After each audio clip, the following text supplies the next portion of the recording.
Assalamualaikum warahmatullahi wabarakatuh.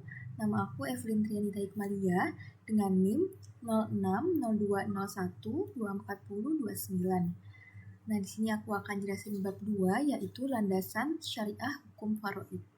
Jadi, aku bagi dua bab. Yang pertama ada landasan hukum utama dan yang kedua ada asas dan prinsip hukum waris Islam. Langsung masuk yang pertama yaitu landasan hukum utama adalah Al-Quran, karena Al-Quran adalah sumber pertama dan utama hukum faraid. Allah menjelaskan hukum waris secara sangat rinci dalam surat An-Nisa ayat 7, 11, 12, dan 176. Contohnya, itu di ayat 11 menjelaskan tentang bagian anak laki-laki 2 kali bagian anak perempuan.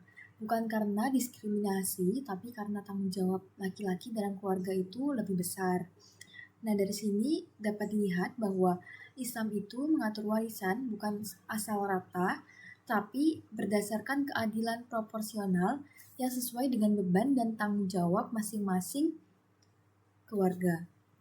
Langsung yang kedua yaitu hadis Nabi Muhammad SAW. Selain Al-Quran, Rasulullah SAW juga memberikan penjelasan praktis tentang cara membagi warisan. Dalam salah satu hadisnya, beliau bersabda, "Bagilah harta warisan di antara para ahli waris sesuai dengan ketentuan Al-Quran. Dan jika masih tersisa, maka untuk kerabat laki-laki terdekat." Jadi, hadis Rasulullah ini juga menegaskan bahwa pentingnya mengikuti nas Al-Quran, sekaligus mengajarkan fleksibilitas dalam kasus sisa warisan. Yang ketiga ada ijma.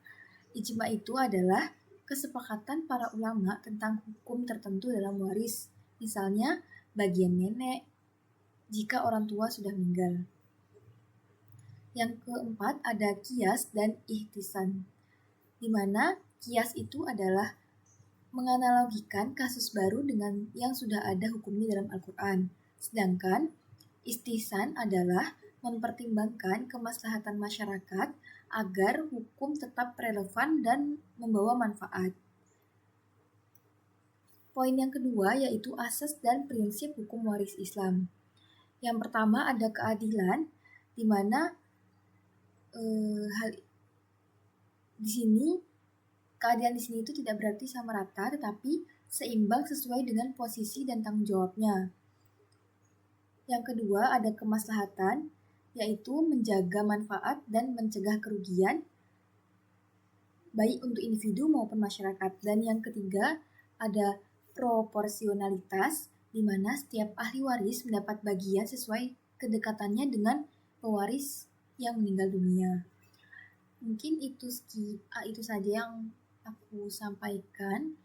Kurang lebih mohon maaf. Wassalamualaikum warahmatullahi wabarakatuh.